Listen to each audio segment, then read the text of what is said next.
Sarah tapped her fingers on the steering wheel, the city's tall buildings shrinking in her rear-view mirror.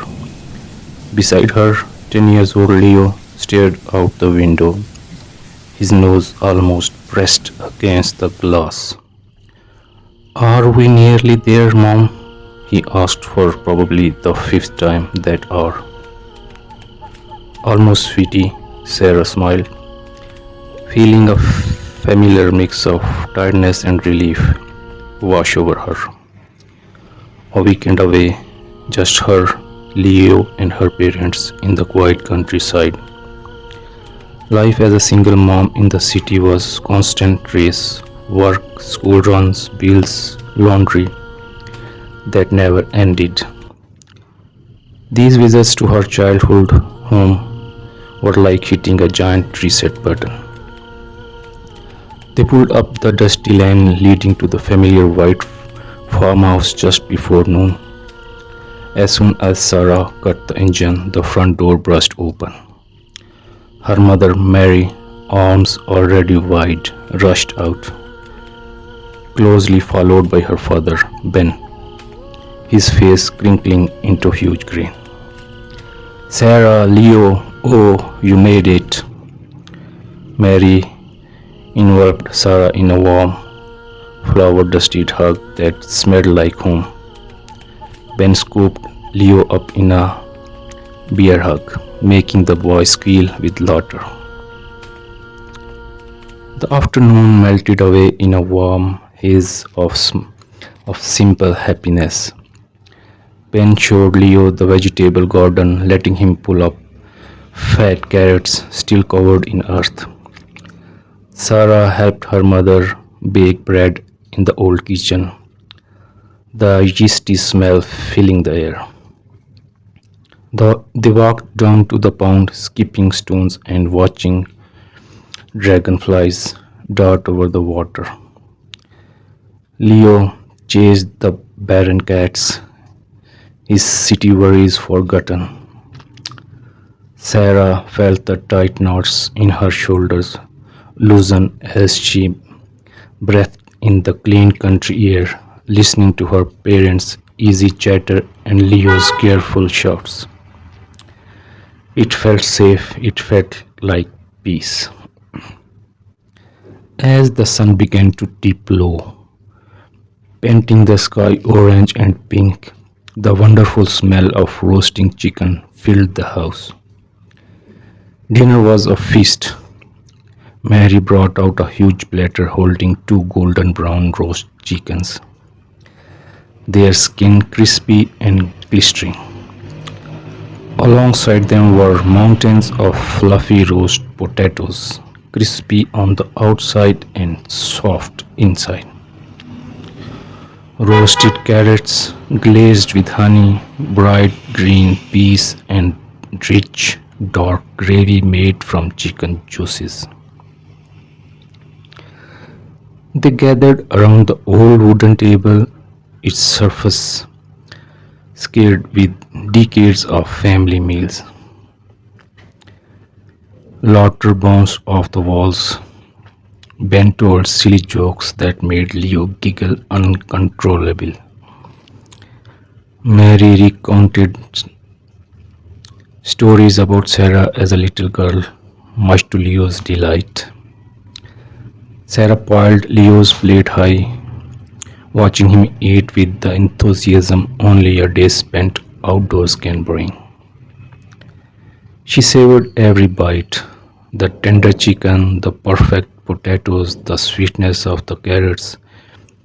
It was not just the food, it was the warmth, the love, the feeling of being completely surrounded by family. For a few precious hours, the weight of her busy city life lifted. Later, curled up on the sofa with Leo leaning sleepily against her, Sarah glanced at the clock. It was past 8. A small knot of worry formed in her stomach. Mom, Dad, she said gently, breaking a comfortable silence. We should probably head back. Ben looked up for his newspaper. Head back? Now? Sarah, it's dark. Stay the night, Leo. Leo's half asleep already. Mary nodded emphatically. Yes, darling, the spare room is made up. It is not trouble at all. The roads are quiet, but they are twisty at night. Sarah said she wanted to stay. Oh, she wanted to stay. I know, and I love you for asking, but I have that big presentation first thing Monday morning. All my notes, my suit, everything I need is back at the apartment. If we leave now, we'll get home late, but I can still get Leo settled and have a few hours sleep before I have to prep.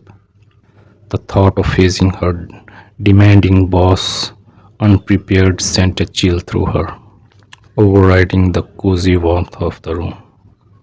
Her parents exchanged a look. They knew that determined set of Sarah's jaw. Are you sure, love? Mary asked, worry lines grazing her forehead. Positive, Sarah said, forcing a smile. She stood up, gently rousing Leo. Come on, explorer, time to hit the road. After many more hugs, promises to visit again soon, and her parents standing worriedly in the doorway, waving until the car's taillights disappeared down the lane. Sarah pointed the car back towards the city. The darkness outside felt thick and heavy after the warm glow of the farmhouse. Leo fell asleep almost instantly, lulled by the car's motion and the full day. Sarah drove carefully, the headlights cutting a lonely path through the inky blackness. Fields stretched out in either side, invisible, now just a sense of vast emptiness. The comforting lights of the small town near her parents' house faded away, replaced by long stretches of unlit road. She switched on the radio softly, trying to push back the quiet. That's when she noticed it. The little fuse gauge needle was hovering just above the red E. Her heart gave a nasty lurch. When did it get so low? She mentally kicked herself. She'd been so focused on getting to her parents, then so relaxed there, she had not even glanced at the gauge when they left. And she certainly had not passed a gas station on this stretch coming in. Panic started as cold trickled down her spine. She scanned the dark road ahead desperately. No lights, no signs, just endless empty blackness. The engine coughed once, twice, then with the final sad sputter, it died. The car rolled silently to a stop on the narrow shoulder. The headlights flickered and went out, plunging them into near total darkness. Only the dim glow of the dashboard lights remained. Silence, thick, suffocating silence, broken only by Leo's soft breathing and the frantic pounding of Sarah's own heart. Fear, cold and sharp, flooded her. They were alone, in the middle of nowhere, at night. Mom, Leo's sleepy voice was small in the dark. Why did we stop? Is something wrong? Sarah took a deep, shaky breath, trying to sound calm. It's okay, sweetheart. Just the car ran out of gas. We needed to find some help. The words sounded weak even to her own ears. Help? Where? She fumbled for her phone, no signals. The little no service icon mocked her. She could fear, and the cold fear turned icy. We can't stay here, Leo, she whispered, trying to keep the tremor out of her voice. It's too dark and someone might not see the car. The thought of another vehicle roaring past in the dark was terrifying. We need to walk, look for a house or something. Leo, now fully awake and scared, clutched her hand tightly. They climbed out of the car into the cool night air. The emptiness felt huge and threatening. Using the weak light from her phone screen, they started walking slowly along the edge of the road, away from the direction they do come, hoping desperately for any sign of life. Every shadow seemed to move. Every rustle in the tall grass by the roadside made Sarah jump. Leo pressed close against her side, his small hand clammy in hers. They walked for what felt like hours, but was probably only 10 or 15 minutes. The darkness pressing in. Then, just off the road, down a short, overgrown track, barely visible in the gloom, Sarah saw it. A single dim light, a small rundown house, little more than a shack, really. Its outline barely distinguishable against the night sky. It looked neglected, lonely, not exactly welcoming. Look, Leo, Sarah whispered, pointing. A house we have to ask for help. Hope paired with a fresh wave of fear. Who lived out here? What kind of person? But what choice did they have? They couldn't walk all night. Steeling herself, Sarah led Leo down the uneven track toward the faint light shining from a grimy window. She knocked on the weathered door, the sound loud and harsh in the quiet night. Leo hid behind her legs. The door creaked open slowly. A young man stood there, silhouetted against the dim light inside. He looked thin, maybe in the early 20s. His clothes were worn and patched. His dark hair was messy, falling over his eyes. He looked rough and poor. He squinted at them, his expression unreadable in the shadows, but it didn't look friendly. Sarah's fear spiked. He looked exactly like the kind of person her city instincts screamed to avoid. Suspicious, maybe dangerous. Oh, hello, Sarah stammered, her voice tight. I'm so sorry to bother you. Our our car ran out of gas just down the road. We are stranded. Is is there any chance you have a phone or maybe a little gas we could buy? Just enough to get to the next station. Her words trembled out fast.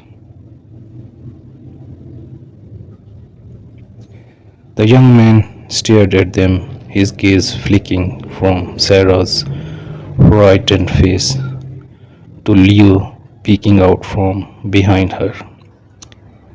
He didn't speak for a moment. "Night time," he finally said, his voice low and quiet. "No phone line out here, and I got no gas." He paused, looking past them into the darkness. "Too dark to walk now. Bad things on these roads sometimes. You can stay here for the night. It is not much, but it's dry." "Stay here?" Sarah's mind screamed. "In this tiny rundown shack with this stranger, rough-looking man?" Images flashed through her head. Terrible stories on the news. Her grip tightened on Leo's hand. "No, no, thank you," she said quickly, her voice higher than she intended. "That's very kind, but we'll be fine. We'll just go back to the car, wait for morning, or maybe flag someone down. Thank you anyway." She didn't wait for him to respond, pulling Leo with her. She turned and hurried back up the track toward the road, her heart hammering against her ribs. She felt his eyes on her back until they reached the pavement. She felt foolish and scared, but the instinct to get away from that lonely, suspicious place was overwhelming. Back at the car, the silence felt even heavier. They climbed inside and locked the doors. Sarah tried her phone again, still no signal. The darkness pressed against the windows. "It's okay, Leo," she whispered, trying to sound reassuring. "We'll just wait here. Someone will come by eventually." She was not sure. She believed it. Then she heard it, the low rumble of an engine. Not a car, but something rougher, like a motorcycle. Then another headlights appeared down the road, coming toward them fast. Not one, but two. The bikes slowed down as they approached the stranded car. Two young men pulled up beside Sarah's car, cutting their engines. They were not wearing helmets. Their faces looked hard in the dim light leaking from their bikes. One of them grinned, a flash of white teeth that held no warmth. He rapped sharply on Sarah's window. "Hey there, pretty lady," he called, his voice loud and mocking. "Got trouble? Need some help?" His friend laughed, a harsh sound. Sarah froze, pure terror locking her muscles. She shook her head frantically, gripped the steering wheel. "No, thank you, we are fine. Just waiting for help," she shouted through the glass, her voice trembling. "Ah, come on now," the first man said, leaning closer. "Don't be like that. Looks like you could use some company. How about you open up? We can have a little chat." He tried the door handle, locked. His grin faded, replaced by a scowl. "Open the door." Leo started to whimper, burying his face against Sarah's arm. Sarah fumbled for her phone again. Useless. What could she do? Honk the horn? Would anyone here?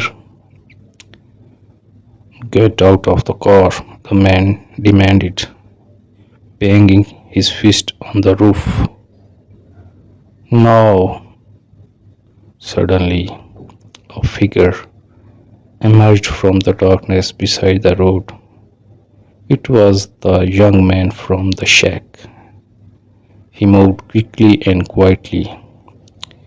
He didn't shout, he just walked right up to the two bikers, stepping between them and Sarah's car. Leave them alone, he said. His voice was still quiet but firm. It cut through the night. The bikers turned, surprised. Who the hell are you? The first one sneered. Get lost. This ain't your business.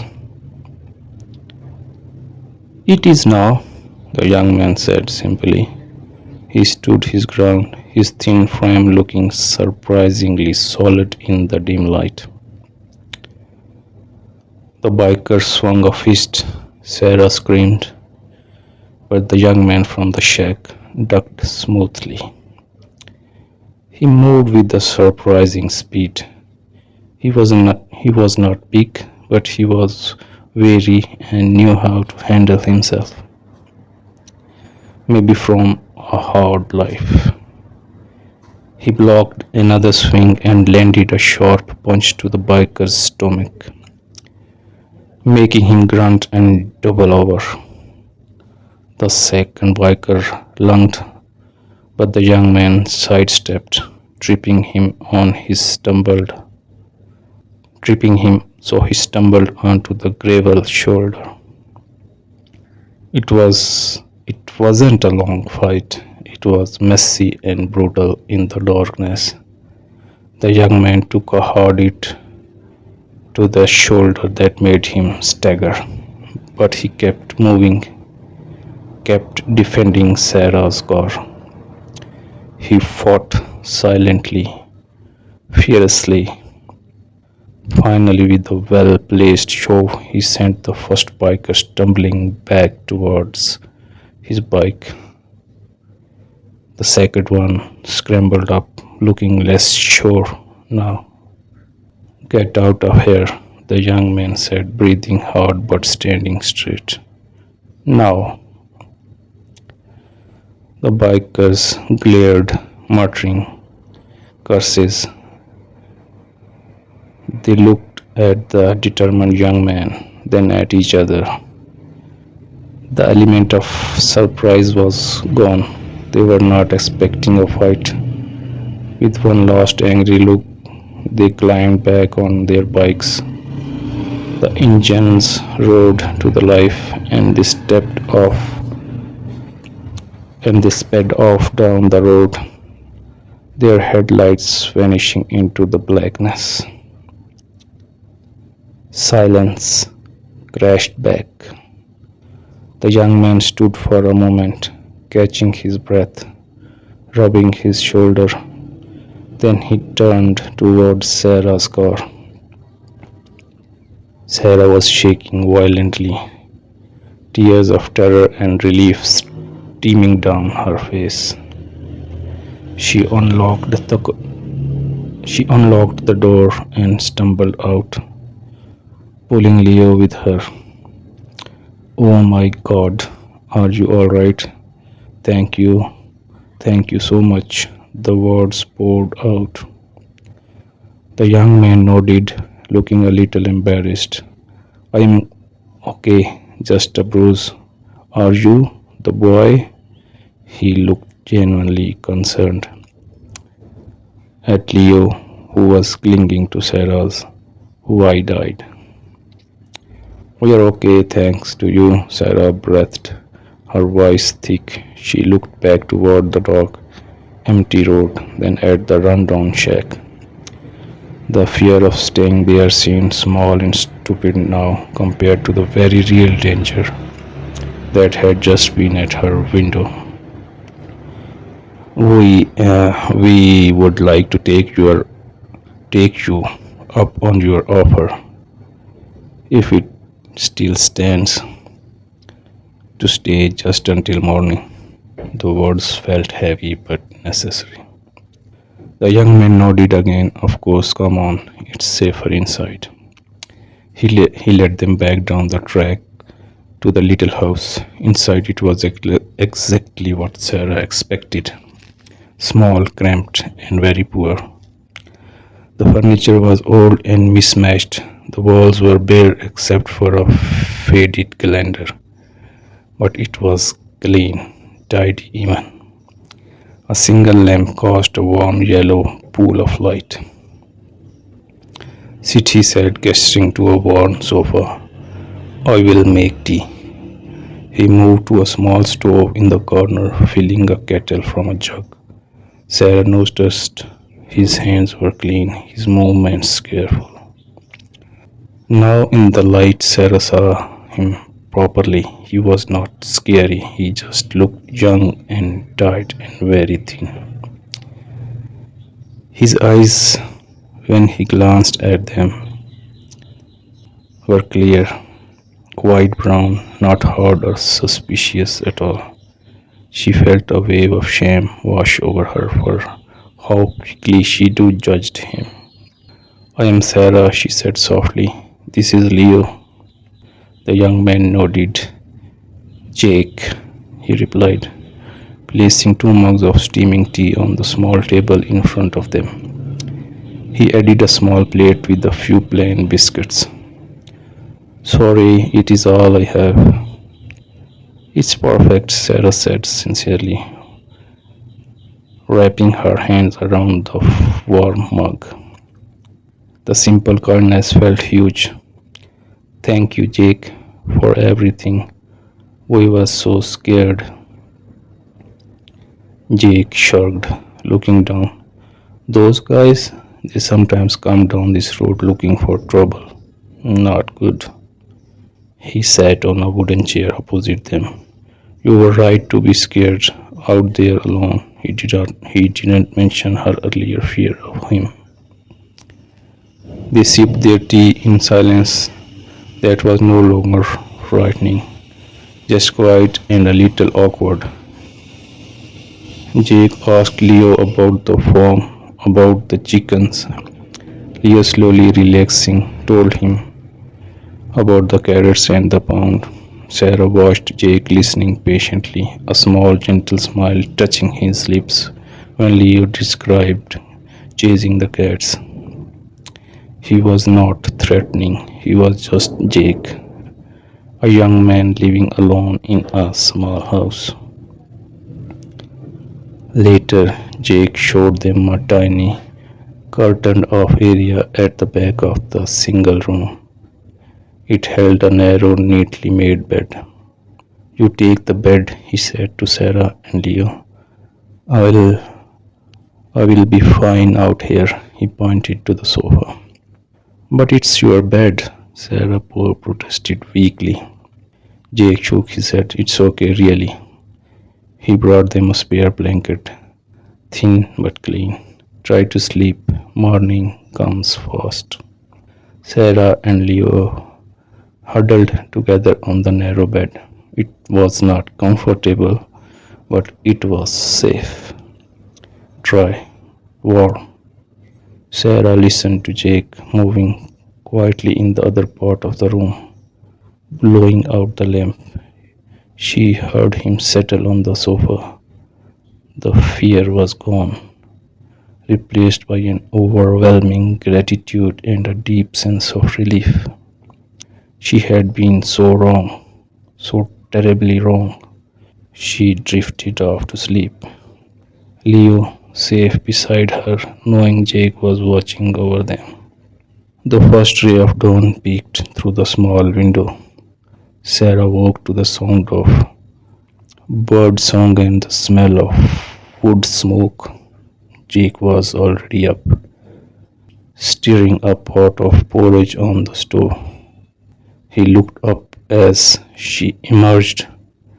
Morning, sleepy. Okay. Surprisingly well, Sarah admitted. Stretching. Leo woke up, blinking sleepily. After a simple breakfast of porridge, Jack insisted they eat, though Sarah suspected it was a large portion of his own food. It was time to figure out the guess. Nearest pump is about 5 miles down the road, the other way from where you were heading, Jake explained. I don't have a car, but I have a can. We can walk, get enough gas to get you there to fill up properly. So, carrying an old red gas can, Jake led Sarah and Leo back along the road, past Sarah's silent car, and further into the countryside. The morning sun was warm, the fields green and peaceful. The fear of night felt like a bad dream. They walked together, Jake pointing out birds to Leo, Sarah feeling a strange sense of calm companionship. It took them an hour to walk to the small old fashioned gas station. Jack filled the can. Then they walked all the way back to Sarah's car. Jake carefully poured the precious fuel into her tank. Sarah turned the key, the engine coughed, then roared to life. The sound was pure relief. She got out of the car facing Jake. Jake, I don't know how to thank you enough. You saved us truly. She reached for her purse. Please let me pay you for the gas and for everything. Jake shook his head firmly, taking a step back. No, not necessary. Just glad you are safe. He looked uncomfortable with the offer of money. Sarah paused. She understood pride. She thought quickly. At least, let me give you my number and my parents' number. They're just down the road, really. If you ever need anything, a ride to town, help with something, please call. Anything at all. She scribbled the numbers on a scrap of paper from her purse. Jake hesitated, then took the paper, carefully folded it, and putting in his pocket. A smile, a small shy smile appeared. Okay, thank you. Sarah smiled back, a real warm smile. No, Jake, thank you. She opened the car door. Come on, Leo, say goodbye to Jake. Bye, Jake, Leo called, waving enthusiastically from the car window. Thanks for the biscuits and fighting the bad guys. Jake chuckled a soft, warm sound. Bye, Leo. Be good for your mom. Sarah got in the car. As she drove away, she looked in the rear view mirror. Jake stood by the roadside watching them go. A solitary figure in the morning sun, growing smaller. He lifted a hand in a small wave. The city skyline appeared hours later, grey and imposing, but Sarah felt different. The frenetic pace, the constant worry, it was still there, but something had shifted. She had seen darkness and fear, but she had also seen unexpected, profound kindness in the most unlikely place. She had misjudged someone terribly, and that person had risked himself to protect her and her son. A few days later, sitting in her busy office, Sarah picked up her phone. She dialed the number for the farmhouse. Her mother answered. Hi, Mom. She, yes, we got back fine, eventually. Listen, I have a story to tell you, a long one, about running out of gas, some scary guys, and a very kind young man named Jake, who lives near the old Miller Road turnoff. The story became something of a quiet legend in Sarah's family, though she rarely told it the same way twice.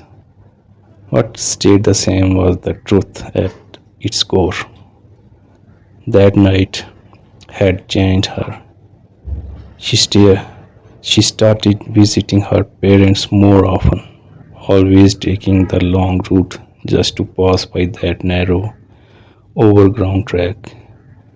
She never saw Jake again, not at first. His house remained hidden in the trees, quiet and still, but just always slow. But she always slowed down, always looked.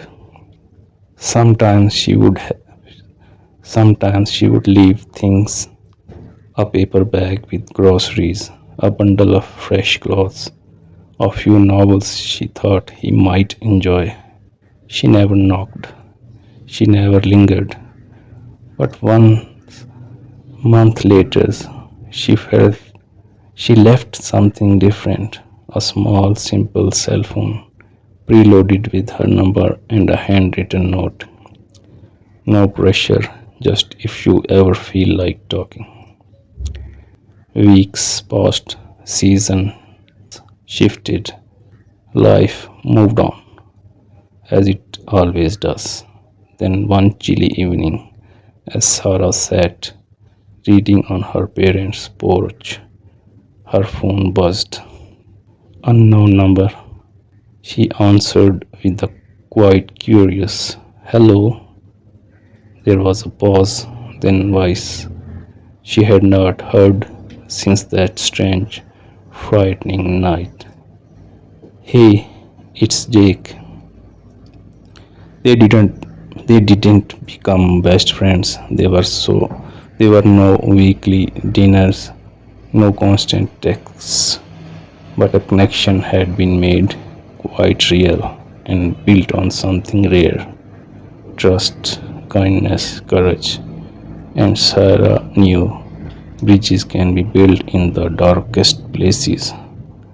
All it takes is one night, one choice, one call.